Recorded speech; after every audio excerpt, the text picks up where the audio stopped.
இந்த 1ஆம் தேதி ஏப்ரல் மாதம் காலை நேர வாக்குத்தத்த ஆராதனைக்காக கர்த்தரை ஸ்தோத்திரிக்கிறேன், கர்த்தரை துதிக்கிறேன். கர்த்தர் நல்லவர், கர்த்தர் பெரியவர். இந்த காலை நேரத்தில் கூட நம்ம ஆண்டவருடைய வார்த்தையை கேட்க வந்திருக்கிறோம். கர்த்தர் பெரிய காரியத்தை செய்வார். அவருடைய வார்த்தைகள் ஒரு நாளும் பொய் சொல்லாது. அவருடைய வார்த்தைகள் ஒரு நாளும் நம்மை விட்டு விலகி போகாது. எப்படிப்பட்ட சூழ்நிலைகள் வேணாலும் நம்ம கடந்து போகலாம், எப்படிப்பட்ட சூழ்நிலைகள் வேணாலும் நம்ம தாண்டி போகலாம். கர்த்தருடைய வாழ்க்கையில சொன்ன இதுவரைக்கும் சொல்லி கொண்டிருக்கிற ஒரு வார்த்தை கூட வீணாய் போனதே இல்லை. எத்தனை பேர் நம்புறோம் ஆண்டவர் சொன்ன வார்த்தைகள் என்றைக்குமே அது பொய்யாய் போனதில்லை? ஆமே. இந்த காலை நேரத்திலும் நம் விசுவாசத்தோடு ஆண்டவருடைய வார்த்தை கேட்க போகிறோம். அந்த வார்த்தை ஜீவனுள்ளது, அந்த வார்த்தை நிச்சயமாய் பெரிய காரியத்தை செய்யும். அந்த பேஸ் மட்டும் கொஞ்சம் கம்மி பண்ணுங்களேன், பேஸ் மட்டும். எல்லாரும் நம்முடைய வேத புஸ்தகத்தை எரேமியா தீர்க்கதரிசியின் புஸ்தகம் 31வது அதிகாரம் 4வது வசனத்தை அவர் எடுத்துக்கொள்வோம். எரேமியா தீர்க்கதரிசியின் புஸ்தகம் 31வது அதிகாரம் 4வது வசனத்தை நான் படிக்கிறேன், எல்லாரும் கவனிங்க. 31:4. இஸ்ரவேல் என்னும் கன்னிகையே, மறுபடியும் உன்னை கட்டுவிப்பேன், நீ கட்டப்படுவாய். மறுபடியும் நீ மேல வாத்தியத்தோடும் ஆடல் பாடல் செய்கிறவர்களின் களிப்புள்ள கூட்டத்தோடும் புறப்படுவாய். எத்தனை பேர் விசுவாசிக்கிறோம்? ஆண்டவருடைய வசனம் சொல்லுகிறது, இஸ்ரவேல் என்னும் கன்னிகையே, நான் உன்னை கட்டுவிப்பேன், நீ கட்டப்படுவாய். இந்த 4வது மாதம் நம்ம எல்லாம் ஒன்றை விசுவாசிக்க வேண்டும். நம்முடைய தேவன் யார்? நாம் ஆராதித்துக் கொண்டிருக்கிறவர் யார் என்று சொன்னால், நம்மை கட்டுகிறவர், கட்டு வைக்கிறவர். நம்முடைய எல்லா நேரத்திலும் நமக்கு வார்த்தைகளை தந்து நம்மை திடப்படுத்துகிறவர், நம்மை பலப்படுத்துகிறவர், நம்மோடு கூட ஒவ்வொரு காலத்திலும் நம்மோடு கூட இடைப்படுகிறவர். எரேமியாவில் நம்ம ஆரம்பத்தில் வாசிக்கும் பொழுது, இந்த எரேமியாவின் புஸ்தகத்தை வாசிக்கும் பொழுது, இந்த இஸ்ரவேல் ஜனங்களை குறித்து ஆண்டவர் மிகவும் வேதனை குறித்தாலும் வேதனைப்பட்டாலும், எவ்வளவோ நேரத்தில் என் ஜனங்கள் என் சத்தத்துக்கு செவி கொடுக்கவில்லையே, என் ஜனங்கள் என் சத்தத்தை கேளாமல் போனார்களே என்று சொல்லி ஆண்டவர் ஒரு ஏக்கத்தோடு ஒரு பாரத்தோடு பேசினாலும், ஆண்டவர் ஒரு பெரிய ஒரு தாக்கத்தோடு பேசினாலும், இந்த 31வது அதிகாரம் வரும்போது ஆண்டவர் எப்படி சொல்லுகிறார் என்று சொன்னால், இந்த 3வது வசனம் சொல்லுகிறது, பூர்வ காலம் முதல் கர்த்தர் எனக்கு தரிசனையானார் என்பாய். ஆம், அநாதி சிநேகத்தால் உன்னை சிநேகித்தேன், ஆதலால் காருண்யத்தினால் உன்னை இழுத்து கொண்டேன். எப்படி சொல்றார் ஆண்டவர்னா, அநாதி சிநேகத்தினால நம்மை சிநேகித்தாராம், காருண்யத்தினால இழுத்து கொண்டிருக்கிறார். அவர் தான் சொல்லுகிறாரு, நான் இஸ்ரவேலின் கன்னிகையே, நான் உன்னை கட்டுவேன்பா, நீ கட்டப்படுவ. என்னுடைய கரத்திலிருந்து நான் உன்னை கட்டுவதற்கு ஆயத்தமாகி இருக்கிறேன். 4வது மாதம் நம்ம ஒன்றை விசுவாசிக்க வேண்டும், தேவன் நம்மை கட்டுகிறவர், கட்டுகிறவர். ஒருவேளை நீங்க நினைக்கலாம், இது இவ்வளவு நாள் ஆண்டவர் என்ன கட்டலையா, இல்ல ஆண்டவர் என்ன உருவாக்கலையா? இல்லைங்க, இந்த மாதம் அதிகமாக நான் நம்புறேன், தேவன் நம்மை நிச்சயம் கட்டு வைப்பார். நம் தேவனால் கட்டப்படுவோம். இந்த உலகத்தின் மனுஷனால கட்டப்படுகிறது ஒரு காரியம். இந்த உலகத்தில் இருக்கிற எத்தனையோ மனுஷன் சொல்லலாம், நான் உருவாக்குனேன், நான் கட்டினேன், நான் செஞ்சேன். வேத புஸ்தகத்தில் நான் கட்டின மகாபாபிலோன் அல்லவா. மனுஷனுடைய வார்த்தைகள் வேற, மனுஷன் கட்டுகிற மனுஷன் உருவாக்குகிற காரியங்கள் வேற. ஆனால் ஒரு மனுஷன் தேவனால் கட்டப்படும் போது அந்த மனுஷனுடைய வாழ்க்கையை வித்தியாசமாய் கர்த்தர் மாற்றுவார், வித்தியாச விதமாய் கர்த்தர் ஆசீர்வதிப்பார். அவர் பெரிய பாரத்தோடு சொல்ல, நீ கட்டப்படுவாய், நீ கட்டப்படுவாய். நீ உடைக்கப்பட்ட இடத்துல உடைக்கப்பட்ட அனுபவத்தோடு இருந்தால் நான் உன்னை கட்டு வைப்பேன், நீ என்னால் தான் கட்டப்படுவ. இந்த உலகத்தினால ஒரு மனுஷனும் கட்டப்பட முடியாது. நான் சொல்லுகிறேன் பாருங்களேன், இந்த உலகத்தில் ஒரு மனுஷன் ஒரு காரியத்தை அழிக்கிறதுக்கு ரொம்ப வேகமாக தீவிரிக்கலாம். எந்த ஒரு காரியத்தையும், ஒரு ஊழியத்தையோ எதையோ அழிக்க தான் மனுஷன் முயற்சி எடுக்கிறான தவிர கட்டுறதுக்கு முயற்சி எடுக்கல. ஆனால் நம்முடைய தேவன் யார் என்று சொன்னால், கெட்டு போனவைகளை உருவாக்குகிறவர். நம்முடைய தேவன் யார் என்று சொன்னால், ஒன்றுமே இல்லாத ஒன்றை எடுத்து அதை வைத்து பயன்படுத்துகிறவர். அதனாலதான் அவர் தான் சொல்ல முடியும், நான் உன்னை கட்டுவேன்ப்பா, இந்த உலகம் உன்னை கட்டாது, இந்த உலகம் உன்னை கட்டு வைக்காது, இந்த உலகத்தினால் நீ கட்டப்பட மாட்ட, ஆனா நான் கட்டுவேன் உன்னை. எத்தனை பேர் நம்புறோம்? எரேமியா தீர்க்கதரிசியில 18வது அதிகாரத்தில் நம்ம வாசிக்கும் போது அந்த வசனம் இப்படியாக சொல்லுகிறது. 18வது அதிகாரம் 4வது வசனத்தை நீங்க வாசித்தீங்கன்னா அந்த வசனம் சொல்லுகிறது, குயவன் வணைந்து கொண்டிருந்த மண்பாண்டம் அவன் கையிலே கெட்டு போயிற்று, அப்பொழுது அதை திருத்தமாய் செய்யும்படிக்கு தன் பார்வைக்கு சரியாய் கண்டபடி குயவன் அதை திரும்ப வேறே பாண்டமாக வணைந்தான். குயவனை போல கர்த்தருடைய கையில ஒப்பு கொடுக்கப்பட்ட ஜனங்களுக்கு ஆண்டவர் என்ன செய்யறாருன்னா, வணைந்து கொண்டிருக்கும் போது அந்த ஒரு பாத்திரம் அவருடைய கையிலிருந்து கெட்டு போயிட்டு, ஆனா ஆண்டவர் இது கெட்டு போயிடுச்சுன்னு சொல்லி தூக்கி போடல. என்ன செய்யறாருன்னா, அதை திரும்ப எடுத்து வணைகிறார், வேற ஒரு பாத்திரமா உருவாக்குகிறார், கட்டி கொண்டிருக்கிறார். மனுஷனுடைய கையில ஒரு பொருளை கொடுத்தனா அந்த பொருளை சீக்கிரத்தில் என்ன செய்வாங்கன்னா, ஒன்றுக்கும் உதவாம உடைச்சி போடுறதுக்கு தான் முயற்சி எடுப்பாங்க. அவ்வளோதான், கெட்டு போயிடுச்சு, தூக்கி போடுங்க தூக்கி போடுங்க. ஆனால் ஆண்டவர் என்ன செய்யறாரு அப்படின்னா, அதை கொண்டு வா, கெட்டு போயிடுச்சுன்னு சொன்னல, இந்த உலகத்தில் ஒன்றுத்துக்கு யூஸ் ஆகாதுன்னு சொன்னல, அதை கொண்டு வா என்கிட்ட, அதை நான் கட்டு வைப்பேன், அதை நான் திரும்ப உருவாக்குவேன், அதை நான் திரும்பமாய் செய்வேன். வசனம் அதுதான் சொல்லுகிறது. அதை கெட்டு போன உடனே குயவன் அதை தூக்கி போடாம அதை எடுத்து வேற பாத்திரமா வணைந்து கொண்டிருக்கிறார். இது நமக்கு எதை குறிக்கிறதுனா, கர்த்தர் ஒரு மனுஷனை வணையும் போது எப்படிப்பட்ட நேரத்திலும் அந்த மனுஷனுடைய காரியங்கள் எந்த சூழ்நிலையா இருந்தாலும் அவர் சரிப்படுத்தி அவர் நினைத்த காரியத்தை நிச்சயமாக செய்து முடிப்பார். இந்த மாதம் நீங்க அதிகமா விசுவாசிங்க, நம்புங்க, நீங்க கர்த்தரால கட்டப்படுகிற ஒரு மாதமாய் தேவன் உங்களை மாற்றுவார். மனுஷனால கட்டப்படுகிற ஒரு மாதம் இல்லைங்க, கர்த்தருடைய கையில நீங்கள் கட்டப்பட்டவர்களாக மாற்றப்படுவீர்கள். என் தேவனுடைய கரத்துல நீங்கள் மாற்றப்பட்டவர்களாக இந்த மாதம் உங்களை ஒப்பு கொடுங்க. தேவன் நிச்சயமா பெரிய காரியத்தை செய்வார். வேத வசனம் சொல்லுகிறது, யோவானின் சுவிசேஷம், யோவான் எழுதின சுவிசேஷம் 10வது அதிகாரம் 28வது வசனத்தை வாசிக்கும்போது அந்த வசனம் சொல்லுகிறது, நான் அவைகளுக்கு நித்திய ஜீவனை கொடுக்கிறேன், அவைகள் ஒரு காலம் கெட்டு போவதில்லை, ஒருவனும் அவைகளை என் கையிலிருந்து பறித்து கொள்வதில்லை. யார் சொல்றது? ஆண்டவராகிய இயேசு கிறிஸ்து சொல்றாரு, நான் நித்திய ஜீவனை தரேன்பா. மனுஷன் சொல்ல முடியுமா நித்திய ஜீவனை தரேன்னு? எதையுமே சொல்ல முடியாது. வேணா கொடுத்ததை வேணா புடுங்கிறதுக்கு வேணா மனுஷன் முயற்சி எடுக்கலாம். ஆனா ஆண்டவர் சொல்றாரு, நான் நித்திய ஜீவனை தரேன், அவைகள் ஒரு நாளும் என்ன பண்ணாதுன்னா கெட்டு போகாது. கர்த்தர் நித்திய ஜீவனை கொடுத்ததுக்கு அப்புறம் எந்த ஒரு மனுஷன் கெடுக்க முடியும் நீங்க நினைக்கிறீங்க? யாருமே கெடுக்க முடியாது. அதனாலதான் அவர் சொல்லுகிறாரு, என் பிதாவின் கையிலிருந்து பறித்து கொள்ள ஒருவனாலும் கூடாது. என் கையிலிருந்து பறித்து கொள்ள முடியாது. என் கையிலிருந்து எப்படிப்பா உன்னை எடுக்க முடியும்? என் கையிலிருந்து எப்படி உன்னை பிரிக்க முடியும்? என் கையிலிருந்து உன்னை எப்படி அவன் பிரித்து கொண்டு போக முடியும்? நான் தான் உன்னை கட்டி கொண்டிருக்கிறேன். நம்ம பல சமயத்தில் நினைக்கிறோம், நம்முடைய வாழ்க்கையில வர்ற எல்லா நேர உபத்திரவம், பாடுகள், கண்ணீர்கள், இது எல்லாத்தையும் பார்க்கும்போது ஐயோ தேவன் இதோட முடிச்சிட்டாரு போல இருக்கு, அவ்வளவுதான் நம்முடைய வாழ்க்கை இதோட முடிஞ்சிடும் போல இருக்கு.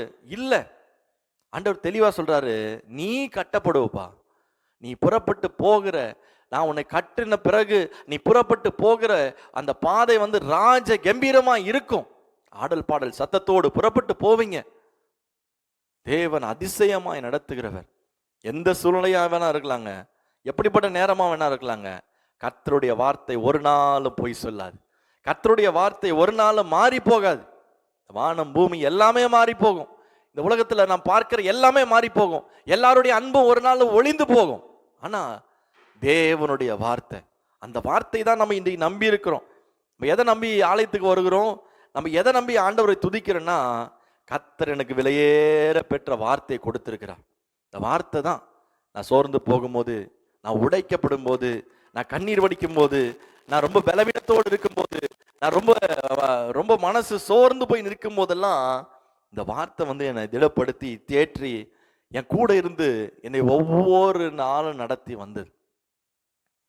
நம்முடைய சோர்வின் நேரத்தில் நம்ம ஒன்றை நம்பணும், கொஞ்சம் வேத புஸ்தகத்தை எடுத்து படிப்போம். ஏன்? அந்த இடத்துல தான் என்னுடைய ரணங்களுக்கு மருந்து எங்கே இருக்குன்னா வேத வசனத்தில் இருக்கு. வேத வசனத்தில் இருக்கு. அங்கதான் ஆண்டவர் சொல்றாரு, நீ ஏன் தூசியோடு அழுக்கோடு இருக்கிற? உன் தூசியை உதறி விட்டு எழுந்திருப்பா. உன் கழுத்தில் இருக்கிற கட்டுகளை அவிழ்த்து போட்டு எழுந்துரு. உன் கழுத்துல கட்டு யாரும் போட்டு வைக்கல. உன் கழுத்துல இருக்கிற கட்டை நீ நினைச்சா நிச்சயமா அவிழ்த்து போட முடியும். நீ நினைச்சா உன் தூசியை உதறி போட முடியும். தூசியை உதறி விட்டு கட்டுகளை அவிழ்த்து போட்டு எழுந்துரு.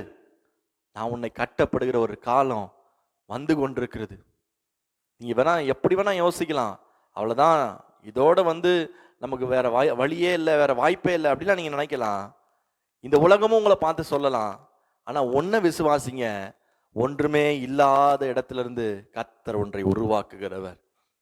ரோமர்ல வாசித்தீங்கன்னா, ரோமர் 8வது அதிகாரம் 28வது வசனம் இப்படியாய் சொல்லுகிறது, அன்றியும் அவருடைய தீர்மானத்தின்படி அழைக்கப்பட்டவர்களாய் தேவனிடத்தில் அன்பு கூறலுக்கு சகலமும் நன்மைக்கு ஏதுவாக நடக்கிறது என்று அறிந்திருக்கிறோம். நாம் யாருடைய தீர்மானத்தின்படி அழைக்கப்பட்டனா, மனுஷனுடைய தீர்மானத்தின்படி அழைக்கப்படல. மனுஷனுடைய அன்பை பார்த்து இந்த மனுஷன் நம்மள அவங்களா ரத்தம் சிந்தினாங்க இல்லை.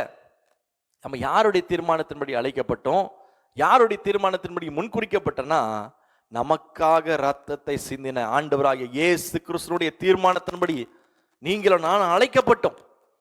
அவர்தான் முன்குறித்தார், அவர்தான் தீர்மானித்தார், அவர்தான் அழைத்தார், அவர்தான் நம்மை கொண்டு வந்தார். ஆகினால் தான் அவர் சொல்லுகிறாரு, தேவனிடத்தில் அன்பு கூறு சகலமும் நன்மைக்கு எதுவாக நடக்கிறதாம். எது வேணா வரட்டும், யார் எது வேணா சொல்லட்டும், நம்முடைய வாழ்க்கை இப்படிதான் இருக்கும், இல்லை இப்படிதான் முடியும். எத்தனை பேர் பக்கத்தில் 1000 பேர், வலதுபுறத்தில் 10,000 பேர் விழுந்து கூட சொல்லிக்கிட்டே இருக்கட்டும், அவ்வளவுதான், ஆண்டவர் உன்னை கைவிட்டுட்டாரு, அவ்வளவுதான், இதுக்கப்புறம் முயற்சி எடுத்து மேலே வர முடியாது, அவ்வளவுதான், இதோட முடிஞ்சு போச்சு, அவ்வளவுதான், இதுக்கப்புறம் வாழ்க்கையே கிடையாது, இப்படிலாம் சொல்லலாம். ஆனா ஒன்றுமே அணுகாமல் தேவன் நிச்சயமாய் நம்மை கட்டி எழுப்புவார். தேவன் நிச்சயமா நம்மை கட்டி எழுப்புவார். அவர் எழுப்பும் போது எப்படி இருக்குன்னா, ஆடல் பாடல் சத்தம் புறப்பட்டு வரும். நீங்க அழுது கொண்டிருக்கும் போது கண்ணீரோடு ஒரு மூலையிலிருந்து அழுது கொண்டிருக்கலாம். நான் அடைக்கப்பட்டிருக்கிறேனே, என் வாழ்க்கையில் இப்படி ஆயிடுச்சு, நான் இவ்வளோ வேதனை இருந்தேன். ஆனா நீங்க புறப்பட்டு போகும்போது ராஜ கம்பீரமாய் புறப்பட்டு போகும்படி கர்த்தர் செய்வார். உங்களுக்காக எனக்காக கர்த்தர் செய்வார். நம்ம இதை நான் அதிகமா நம்பணும். இன்னைக்கும் நம்ம விசுவாசிக்கிறோம், கர்த்தராலே நான் கட்டப்படுவேன். இந்த காலை நேரம், இந்த 4வது மாதம், நீங்க ஒன்ன விசுவாசிங்க, கர்த்தர் என்னை கட்டுவிப்பார், கர்த்தர் என்னை கட்டுவிப்பார். எல்லாம் சேர்ந்து சொல்லுங்க, கர்த்தர் என்னை கட்டுவிப்பார். இந்த மாதம் கர்த்தர் என்னை கட்டு வைப்பார். எது வேணா இருக்கட்டுங்க, உலகத்துல எது வேணா, எல்லாமே எதிராக இருக்கட்டும், எல்லாமே ஒன்றுமே இல்லாம போகட்டும். ஆனா இந்த வார்த்தை ஒரு நாளும் பொய் சொல்லாது, இந்த வார்த்தை ஒரு நாளும் மாறி போகாது. கர்த்தரால் நான் கட்டப்படுவேன். வேகமா நான் 3 காரியத்தை நான் உங்க மத்தியில நான் சொல்ல விரும்புகிறேன். முதலாவது, ஆண்டவர் நம்ம எப்படி கட்டு வைப்பார் அப்படின்னா, சிறைச்சாலையின் நடுவில் இருந்து தேவன் நம்மை என்ன பண்ணுவார்னா கட்டு வைப்பார். எங்கங்க தேவனை நல்ல ஒரு இடத்துல இருந்து, நல்ல ஒரு செழிப்பான இடத்துல இருந்து, ஆசீர்வாதமான இடத்துல இருந்து தேவன் நம்ம கட்டினா நம்ம என்ன சொல்லலாம்னா, பரவாயில்லைங்க, நல்ல ஆசீர்வாதமா இருக்கிறாங்க, அந்த இடத்துல இருந்து தேவன் நம்மளை கட்டிட்டாரு, நல்லா உயர்த்தினாரு, ஆசீர்வச்சாரு அப்படின்னு சொல்லலாம். ஆனா இந்த வார்த்தை எப்படிப்பட்ட வார்த்தைனா, சிறைச்சாலையின் நடுவிலிருந்து ஒரு மனுஷன் கட்டப்படுகிறான், உயிர்ப்பிக்கப்படுகிறான், ஒரு மனுஷன் உயர்த்தப்படுகிறான். இது கேட்கவே ஆச்சரியமா இருக்கு. சிறைச்சாலை தான் கடைசி, அதுக்கப்புறம் சிறைச்சாலைக்கு அப்புறம் மறுவாழ்வு இல்லை, அவ்வளவுதான், சிறைச்சாலையோட முடிஞ்சிடும் அப்படின்னு நினைக்கலாம். ஆனா சிறைச்சாலையிலிருந்து ஒரு மனுஷன் கட்டப்படுறான். நீங்க வாசிப்பீங்க என்று சொன்னால், ஆதியாகமத்தின் புஸ்தகம் 39வது அதிகாரம் 20வது வசனத்தையும் 21வது வசனத்தையும் வாசிக்கும் பொழுது, ஆதியாகமத்தின் புஸ்தகம் 39, 20 மற்றும் 21 அதை நீங்க வாசித்தீங்கன்னா அந்த வசனம் எப்படியா சொல்லுகிறது, யோசேப்பின் எஜமான் அவனை பிடித்து ராஜாவின் கட்டளையால் காவலில் வைக்கப்பட்டவர்கள் இருக்கும் சிறைச்சாலையிலே அவனை ஒப்புவித்தான். அந்த சிறைச்சாலையில் அவன் இருந்தான். கர்த்தரோ யோசேப்போடு இருந்து அவன் மேல் கிருபை வைத்து சிறைச்சாலை தலைவனுடைய தயவு அவனுக்கு கிடைக்கும்படி செய்தார். நல்லா கவனிங்க, யோசேப்பினுடைய எஜமான் எங்க கொண்டு போய் போட்டார்னா சிறைச்சாலையில். ஆனா அங்க யார் இருந்ததுன்னா, யோசேப்பு என்று சொல்லக்கூடிய ஒரு மனுஷன் மாத்திரம் இல்லைங்க, கர்த்தரோ யோசேப்போடு இருந்தார். இந்த வார்த்தை நல்லா நம்ம வாசித்து பார்த்தோன்னா நமக்கு பழக்கமான வார்த்தை தான், பழக்கமான பகுதி தான். இந்த மனுஷன் ஒண்ணுமே செய்யல, நல்லா அந்த அரண்மனையில சுகபோகமா வாழ்ந்து கொண்டு அந்த அரண்மனையில அவங்களுக்கு சொல்ற எல்லா வேலையும் செஞ்சுட்டு தன்னுடைய உத்தமத்தை காத்து கொண்டிருந்தார். ஆனா இவருக்கு வந்த பிரச்சனை என்னன்னா, அதுக்கு முன்னாடி இருக்கிற வசனத்தெல்லாம் நம்ம வாசித்து பார்த்தா தெரியும், அவர் மேல ஒரு அநியாய பழி வருகிறது, அநியாய சுமம் வருகிறது, அவர் மேல ஒரு தேவையில்லாத ஒரு காரணத்தை கொண்டு வந்து வைக்கிறாங்க. இப்படிப்பட்ட பழி நிமித்தம் எங்க போறாருன்னா சிறைச்சாலைக்கு போயிடுறாருங்க. அவ்வளவுதான். இந்த ராஜா முடிவெடுத்துட்டாரு, இந்த ராஜாவை மீறி அங்க யாரும் சிறைச்சாலையிலிருந்து கொண்டு வர முடியாது. இவருடைய வாழ்க்கையில ஆண்டவர் கொடுத்த தரிசனத்துக்கும் ஆண்டவர் கொடுத்த திட்டத்திற்கும் இப்பொழுது நடக்கிறதுக்கும் சம்பந்தம் கிடையாது. ஏன் அப்படின்னா 37வது அதிகாரத்துல நம்ம எல்லாருக்கும் தெரியும், 37:1-5 நீ வாசித்து பார்த்தா தெரியும். அங்க யோசேப்பு எப்படி இருக்கிறாருன்னா, 17 வயசுல ரொம்ப சந்தோஷமா தன் தகப்பனோடு ஆடுகளை மேய்த்து கொண்டு தன் தகப்பன் போட்டு வைத்த பலவர்ணமான அங்கியை தரித்து கொண்டு ரொம்ப சந்தோஷமா இருக்கிறாரு. ஆனா யோசேப்புக்கு திடீர்னு ஒரு நாள் சொப்பனம் வருது. எல்லாரும் என்ன வணங்குறாங்க, அண்ணன் தம்பி கிட்ட போய் சொல்றாரு, தம்பி அண்ணன் கிட்ட சொல்றாங்க, 10 பேர்கிட்ட சொல்றாங்க, எல்லாரும் கேட்டு வச்சுட்டாங்க. அப்பா கிட்ட போய் சொல்றாரு, சூரியனும் சந்திரன் என்ன வணங்குது. அப்படியாப்பா, சரிப்பா, நானும் அம்மாவும் உன்னை வணங்கணுமா, ஓ இதெல்லாம் உனக்கு ஆசை இருக்கா, எல்லாத்தையும் கேட்டுக்கிட்டாங்க. ஆனா நடந்தது என்னன்னா, இந்த தரிசனத்தை கண்டாரோ இல்லையோ, இதற்கு பிறகுதான் யோசேப்பினுடைய வாழ்க்கையில மிகப்பெரிய உபத்திரவத்தை அவர் சந்திக்க ஆரம்பித்தார். இந்த தரிசனத்துக்கு பிறகு எத்தனையோ தடைகள் ஏற்படுகிறது. தரிசனம் எப்படி நடக்குது எல்லாம் அண்ணனுங்க 10 பேர் சேர்ந்து சொல்றாங்க, இவன் கண்ட தரிசனம் எப்படி நடக்கிறது என்று பார்க்கலாம், புடி குழியில போடு, அங்கிருந்து தூக்கு, இஸ்மவேல் இடத்துல விடுத்து போடு, இவன் கண்ட தரிசனம் எப்படி நடக்குதுன்னு பார்ப்போம். இந்த தரிசனத்தை கொடுத்தவர் யாருன்னா ஆண்டவர். இந்த மனுஷன் கொடுக்கலங்க, இந்த தரிசனத்தை கர்த்தர் தான் கொடுத்தாரு. அப்போ கர்த்தர் தரிசனத்தை கொடுத்துட்டாருன்னா கர்த்தர் தான் நம்மளை உயர்த்தணுமே, கர்த்தர் தான் நம்ம மேன்மைப்படுத்தணுமே. ஆனா தரிசனம் வந்த பிறகு அந்த மனுஷன் சாகத்தக்கதாக அவனுடைய ஆத்மாவே போகிற அளவுக்கு பிரச்சனை எழும்புது. கவனிங்க, நமக்கு எப்பெல்லாம் ஆண்டவர் தரிசனத்தை கொடுக்குறாரோ அந்த தரிசனம் நிறைவேறக்கூடாத அளவுக்கு பிரச்சனைகள் எழும்பும். ஆனாலும் வாக்கு பண்ணினவர் நம்முடைய வார்த்தையில் உண்மை உள்ளவர், அவர் உண்மை உள்ளவர். பார்வனுடைய அரண்மனைக்கு போகிறாரு, அங்கேயும் பிரச்சனை, இங்க அண்ணனுங்களால பிரச்சனை, பார்வனுடைய அரண்மனையில அவருடைய மனைவி போர்த்திபானுடைய மனைவினால பிரச்சனை, அங்கிருந்து சிறைச்சாலைக்கு போகிறார்.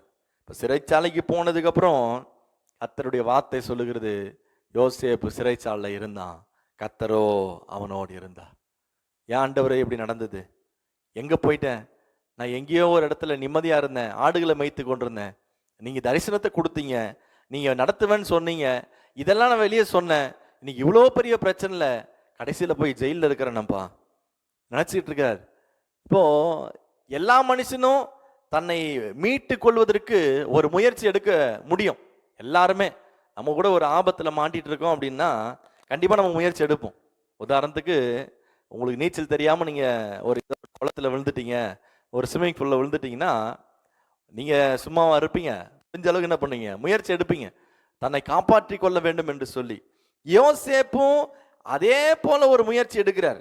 எப்படி எடுக்கிறார்னா 40வது அதிகாரம் 14-15 வாசித்தீங்கன்னு சொன்னா, 40-14-15 வாசித்தீங்கன்னா அங்க ஒரு காரியத்தை அவர் சொல்றாரு. 2 ராஜானுடைய பிரதானிகள் வேலைக்காரில் வராங்க, 2 பேருக்கு சொப்பனம் காண்கிறாங்க, 2 பேரும் அர்த்தம் தெரியாம முழித்து இருக்கிறாங்க சிறைச்சாலையில. 2 பேருக்கும் சொல்லி முடிச்ச பிறகு ஒரு காரியத்தை சொல்றாரு 14ல, இதுதான் அதன் அர்த்தம் என்று சொன்னதும் அன்றி, நீ வாழ்வடைந்திருக்கும் போது என்னை நினைத்து என் மேல் தயவு வைத்து என் காரியத்தை பார்வோனுக்கு அறிவித்து இந்த இடத்திலிருந்து என்னை விடுதலை ஆக்க வேண்டும். நான் எபிரேயருடைய தேசத்திலிருந்து களவாய் கொண்டு வரப்பட்டவன். என்னை இந்த காவல் கிடங்கில் வைக்கும்படி நான் இவ்விடத்தில் ஒன்றும் செய்யவில்லை என்று சொன்னான். இது இந்த வாஸ்தவம் நமக்கு தெரியும். யோசேப்பு தன்னைத்தானே மீட்டுக் கொள்வதற்கு என்ன ஒரு வழி? நான் எப்படி மீட்க முடியும், நான் எப்படி இங்கிருந்து வெளியே போகிறதுன்னு சொல்லி ஆண்டவர் இன்னொருத்தருக்கு சொன்ன தரிசனத்தை வெளிப்படுத்தி யோசேப்பு சொன்ன பிறகு சொல்றாரு, என்னை எப்படியாவது இங்க இருந்து கூட்டு போங்கப்பா. நீ நல்ல இடத்துல போய் நீ திரும்பவுமா ராஜாவுக்கு பான பாத்திரத்தை கிரேப் ஜூஸ் நீ கொடுப்ப, அந்த பாத்திரம் கையில வரும். அப்படி வரும்போது என்னை நினைப்பான். ஆனா நடந்தது என்ன அப்படின்னா, நீங்க அதே அதிகாரத்துல வாஸ்து பார்த்தீங்கன்னா தெரியும். அதே அதிகாரத்துல நீங்க 41:39 அதுல நீங்க வாசித்தீங்கன்னா தெரியும். 41:39-40 வாசித்தீங்கன்னா தெரியும்.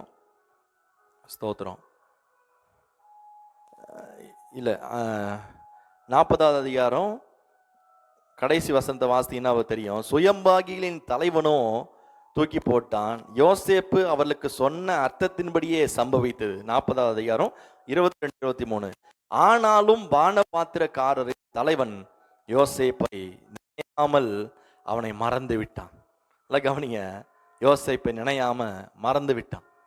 ஒருவேளை அந்த மனுஷன் நினைச்சிருந்தா, ஆண்டவருக்கு கொடுத்திருந்தா, ஆண்டவர் அந்த மனுஷனுக்கு ஒரு நல்ல ஒரு தெளிவை கொடுத்திருந்தா, அந்த மனுஷன் என்ன செஞ்சிருப்பானா, ராஜா கிட்ட பேசி யோசேப்பை கொண்டு வெளியே தான் கொண்டு வந்திருக்க முடியும். ஆனா யோசேப்பு அடிமையா தான் இருந்திருக்க முடியும். யோசேப்புக்கு எதனா சின்ன சின்ன வேலை. ஆனா தெளிவாக சொல்லுகிறது, ஆனாலும் பானபாத்திரக்காரனின் தலைவன் யோசேப்பை நினையாமல் மறந்து விட்டான். தேவன் மறக்க பண்றாரு.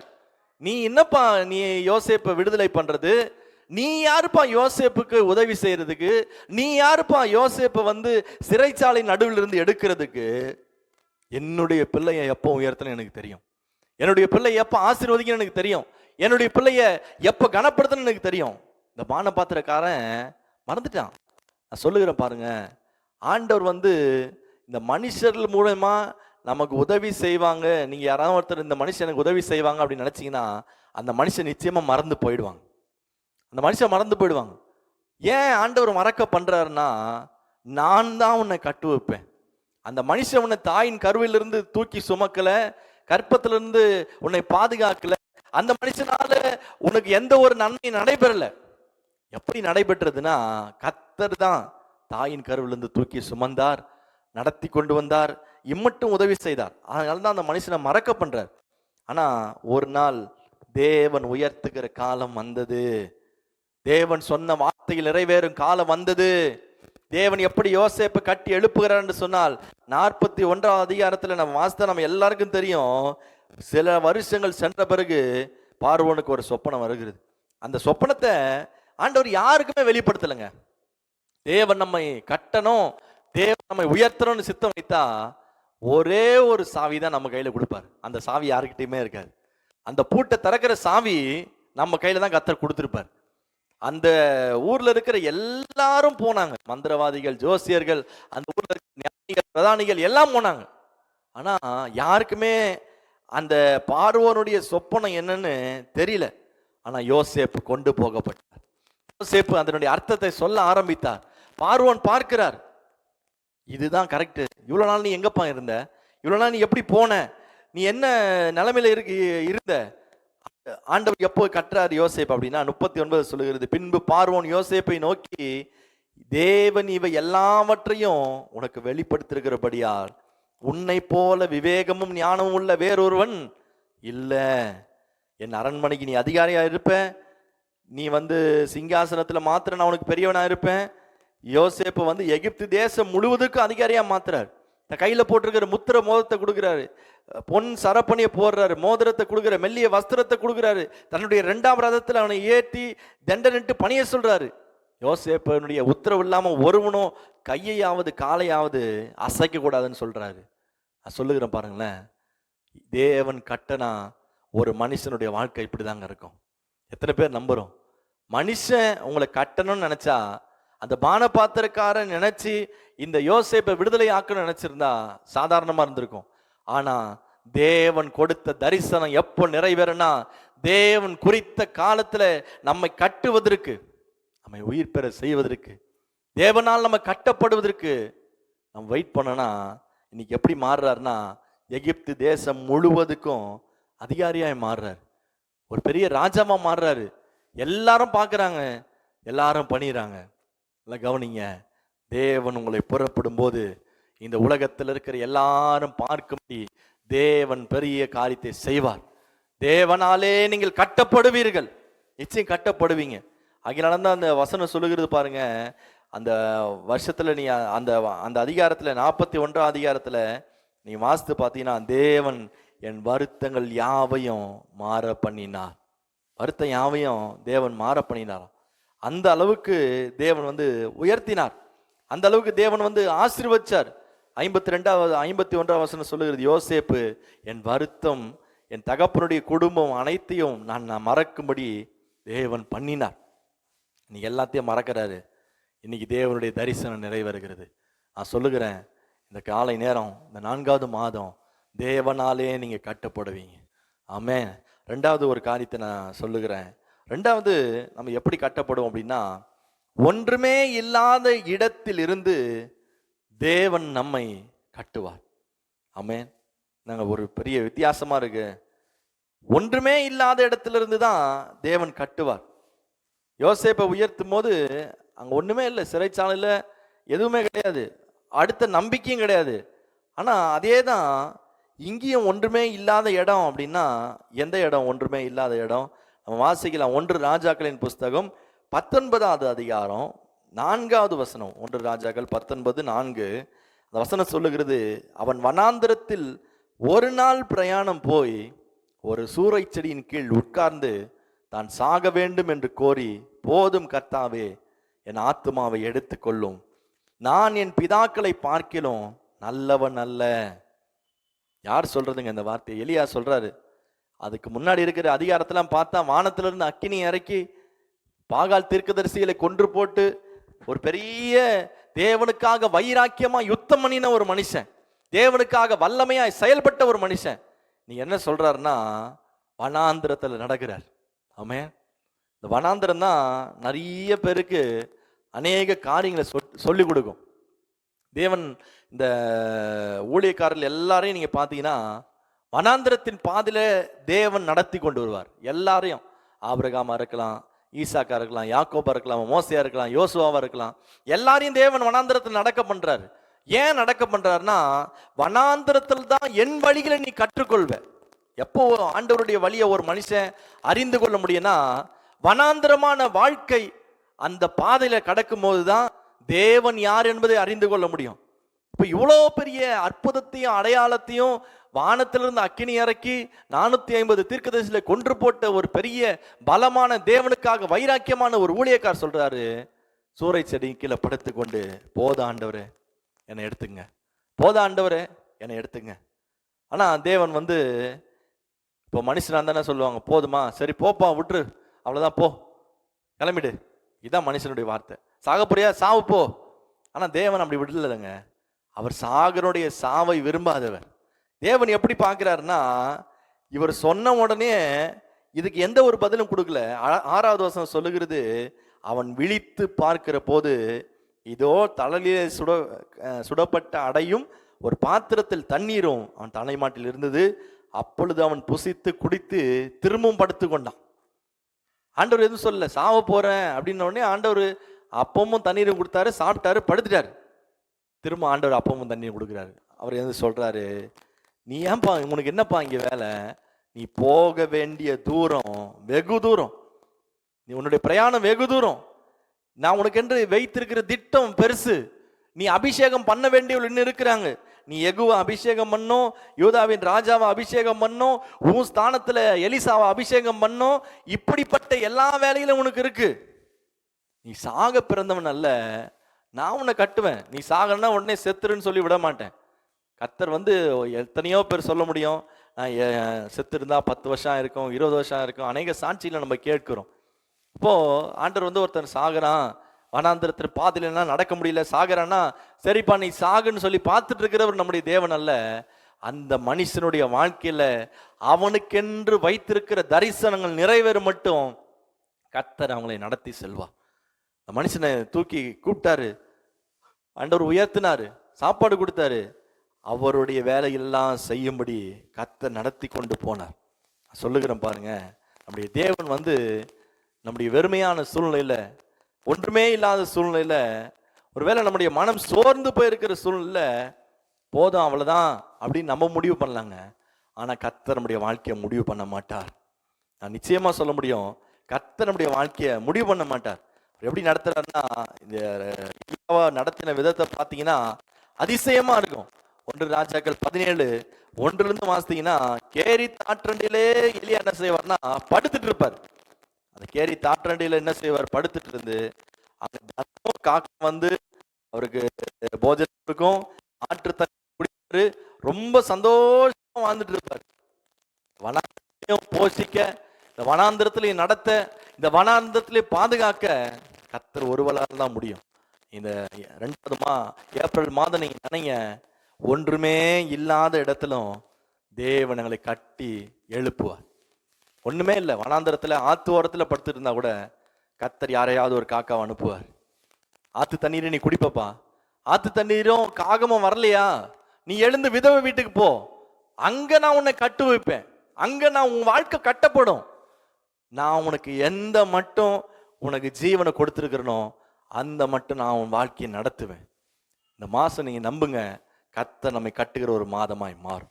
3வதாக நான் ஒரு காரியத்தை நான் சொல்லி முடிக்க விரும்புகிறேன். 3வது, அற்பமாய் பார்க்கப்படும் நேரத்தில் தான் தேவன் நம்மை அதிகமாய் கட்டுவார். ஆமென். எத்தனை பேர் நம்புறோம்? அற்பமாய் பார்க்கப்படுகிற நேரத்தில் தான் தேவன் நம்மை அதிகமாக கட்டுவார். என்னைக்கு நம்ம எல்லாருக்கும் மத்தியில் ரொம்ப கிராண்டா இருக்கிறோமோ அன்னைக்கு ஆண்டவருடைய தலையீடு கொஞ்சம் கம்மியாக தான் இருக்கும். ஆனா என்னைக்கு அற்பமாய் பார்க்கப்படுகிறோமோ அன்றைக்கு தான் ஆண்டவருடைய அற்புதங்களும் அதிசயங்களும் மகா பெரியவர்களா இருக்கும். அநேக முறை பார்த்திருக்கிறேன், அற்பமா எங்க பார்க்கப்படுகிறோமோ அங்கதான் கர்த்தர் பலமான காரியத்தை செய்வார். பலமான காரியத்தை செய்வார். ஒண்ணுமே இல்லைங்க, இந்த மாசம் எந்த ஒரு வருமானம் இல்லை, என் கையில ஒரே ஒரு ரூபாய் இல்லை, ஆனா ஆண்டவர் எங்கிருந்தோ ஒருவரை கொண்டு வந்து என்னுடைய தேவையை சந்திக்க அவர் போதுமானவர். அற்பமான நேரம் என்ன செய்யறது, எல்லாரையும் அற்பமா பார்த்துருவாங்க போல இருக்க, இப்படிப்பட்ட நேரத்தில் தான் தேவன் குறுக்கிட்டு நான் உன்னை கட்டு வைப்பேன் என்று சொல்லி வாக்குத்தத்தம் பண்ணுகிறார். நம்ம எல்லாருக்கும் தெரிந்த வேத புஸ்தகத்துல அன்னாளை குறித்து நம்ம எல்லாரும் அறிந்திருக்கிறோம். அன்னாளுடைய வாழ்க்கையில அந்த 1 சாமுவேல் 1 நம்ம வாசிக்கும் பொழுது, கர்த்தர் அவள் கற்பத்தை அடைத்திருந்தபடினால் அவளுடைய சக்களத்தை அவளை துக்கப்படுத்தும்படியாக அவளை மிகவும் व्यसனப்படுத்துவாள். அவள் கர்த்தருடைய ஆலயத்துக்கு போகும் சமயத்தில் அவன் வருஷந்தோறும் அந்த பிரகாரமாய் செய்வான். இவள் அவளை மனமடிவாக்குவாள். அப்பொழுது அவள் சாப்பிடாமல் இது கொண்டிருப்பாள். ஒருத்தவங்களை அள வச்சு பார்க்கறதுல இன்னைக்கு மற்றவங்களுக்கு ரொம்ப சந்தோஷம். நிறைய பேர் சிரிக்க வச்சு பார்ப்பாங்க, ஆனா மோஸ்ட்லி எல்லாரும் அள வச்சு தான் பார்ப்பாங்க. அள வச்சு பார்க்கறதுல அவ்வளோ பெரிய சந்தோஷம். ஒருத்தர் எழுதுட்டாங்க அப்படின்னா நமக்கு அதுல ஒரு சந்தோஷம். ஆனா ஆண்டவர் ஒரு மனுஷனை அள வைத்து பார்க்கிறவர் அல்ல, அந்த மனுஷனை அலங்காரமாய் உடுத்து வைத்து பார்க்கிறவர். அப்படின்னா வருஷம் வருஷம் கண்ணீர், வருஷம் வருஷம் வேதனை, வருஷத்துக்கு ஒரு நாள் தான் ஆலயத்துக்கு போகிறோம், வருஷத்துக்கு ஒரு நாள் தான் கூடி வருகிறோம், வருஷத்துக்கு ஒரு நாள் தான் சமாதானமா போகிறோம். ஆனா அங்கேயும் சமாதானம் இல்லையே. அவங்க சக்கலத்தை எப்படி பார்க்கறாங்கன்னா அற்பமா பார்க்கறாங்களாம். நீ என்னதான் உங்க வீட்டுக்காரர் உன்னை நேசித்தாலும் எல்கான நேசித்தாலும் உனக்கு குழந்தை இல்லைல்ல அப்படின்னு அற்பமாய் பார்க்கிறாங்க.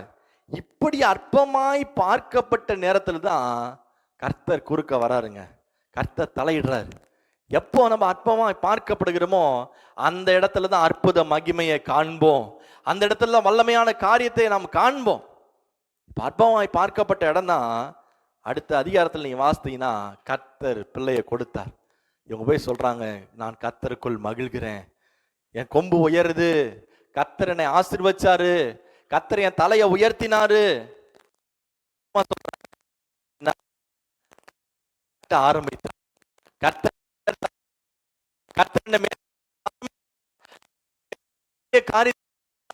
வாய்த்தது. ஆமென்.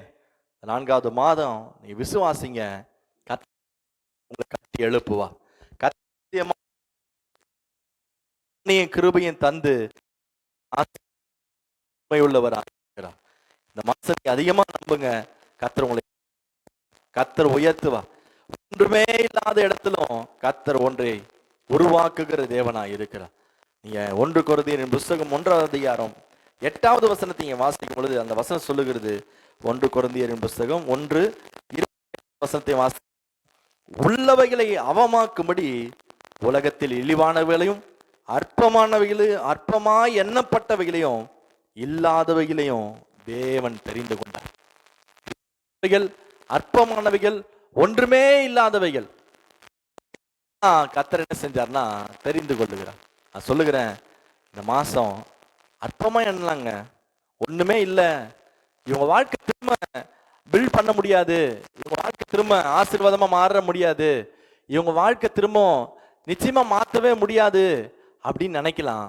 ஆனா தேவன் கட்டுவார், தேவன் கட்டுவார், தேவன் கட்டுவார், நிச்சயமா தேவன் கட்டுவார். நீங்க நம்புங்க. இந்த மாசம் தேவனால் நீங்க கட்டப்படுவீங்க, தேவனால் உயர்த்தப்படுவீங்க. கர்த்தரே பெரிய காரியத்தை செய்வார். எல்லா கண்களை மூடி நாம் ஜெபம் பண்ணுவோம். அன்பின் ஆண்டவரே, உமக்கு இயேசுவே, நம்முடைய மகா பெரிய கிருபைகளுக்காக, இரக்கத்துக்காக உமக்கு ஸ்தோத்திரம். உமக்கு நன்றி செலுத்துகிறோம்ப்பா. இந்த ஏப்ரல் மாதத்துல நீங்க ஆண்டவரே எங்களுக்கு வார்த்தைகளுக்காக ஸ்தோத்திரம். ஆசீர்வதிக்கும்படி செபிக்கிறோம்ப்பா. தேவனே, உம்முடைய கிருபை எங்களோடு இருக்கட்டும்பா, உம்முடைய கிருபை எங்களோடு இருக்கட்டும்பா. ஆண்டவரே, நீர் இந்த வார்த்தை கேட்கிற எழுப்பவே இந்த வார்த்தை ஆண்டவரே, ஒவ்வொரு வார்த்தைகளையும் கர்த்தர் அதிகமாய் ஆசீர்வதிக்கிறார். எந்தெந்த சூழ்நிலை ஒன்றுமே இல்லாத நேரத்துல மனம் கசந்து அழுது கொண்டிருக்கிறார்களோ, ஒவ்வொருத்தருடைய வாழ்க்கையில திரும்ப கட்டப்படட்டும்பா. கணவன் மனைவிக்குள்ள சமாதானம் உண்டாகட்டும். குடும்பத்துல ஏற்படுகிற எல்லா போராட்டங்களையும் கர்த்தர் ஒன்றுமே இல்லாதபடி மாற்றிப்படுவீராக ராஜா. இந்த 4வது மாதம் தேவன் கட்டுகிற ஒரு மாதமாய் மாறட்டும். ஹல்லேலூயா, ஹல்லேலூயா, ஹல்லேலூயா. கர்த்தருடைய கிருபை அளவில்லாமல் பெருகட்டும் சுவாமி. ஒவ்வொரு குடும்பத்திற்கு அளவில்லாமல் செய்வீராக. அற்பமா எண்ணப்பட்டவர்களை ஆசீர்வாதமாக மாற்றுவீராக ராஜா. பெரிய தயவுக்காக ஸ்தோத்திரம், ஸ்தோத்திரம், ஸ்தோத்திரம், ஸ்தோத்திரம். ஒவ்வொரு முகங்களில் இருந்து வடிகிற கண்ணீரை கர்த்தர் துடைங்க. ஆசீர்வதியும் பெரிய காரியத்தை செய்யுங்கப்பா. நீரே நடத்துங்க சுவாமி. உம்முடைய வலது கரம் யுத்தம் செய்யட்டும். உம்முடைய கரம் கண்ணீரை துடைக்கட்டும். உம்முடைய ஆண்டவரே செவிகள் விண்ணப்பத்தை கேட்கட்டும். ஒரு அற்புத விடுதலை கர்த்தர் தந்து ஆசீர்வத்தை நடத்துவீராக. நடத்தும் ஆசீர்வதியும் பெரிய காரியத்தை செய்யுங்க. இயேசு கிறிஸ்துவின் நாமத்தில் ஜெபிக்கிறோம் ஜீவனுள்ள நல்ல பிதாவே, ஆமென். நம்முடைய கர்த்தராகிய இயேசு கிறிஸ்துவின் கிருபையும் பிதாவாகிய தேவனுடைய அன்பும் பரிசுத்த ஆவியானவருடைய ஐக்கியமும் சமாதானமும் இன்றும் என்றும் சதா காலமும் நம் அனைவரோடும் உலகத்தில் இருக்கிற சகல பரிசுத்தவான்களோடும் கர்த்தராகிய இயேசு கிறிஸ்துவின் வருகை மட்டும் தங்கியிருப்பதாக. ஆமென். எல்லாரும் சேர்ந்து சொல்வோம். என் ஆத்துமாவே கர்த்தரை ஸ்தோத்திரி, என் முழு உள்ளமே பரிசுத்த நாமத்தை ஸ்தோத்திரி. என் ஆத்துமாவே கர்த்தரை ஸ்தோத்திரி, கர்த்தர் செய்த சகல உபகாரங்களை மறவாதே. ஆமென், ஆமென், ஆமென். ஹல்லேலூயா, ஹல்லேலூயா, ஹல்லேலூயா. கர்த்தர் நம்மை கட்டு வைப்பார். சோர்ந்து போகாமல் இந்த 4வது மாதத்தை நம்ம ஜெயமாய் நடத்த ஜெய கிறிஸ்து நமக்கு முன் செல்வார். அவரே நடத்தி செல்வார். கர்த்தர் உங்களை யாவரையும் ஆசீர்வதிப்பாராக. கர்த்தர் God bless you. Amen. Amen. ஸ்தோத்திரம், ஸ்தோத்திரம்.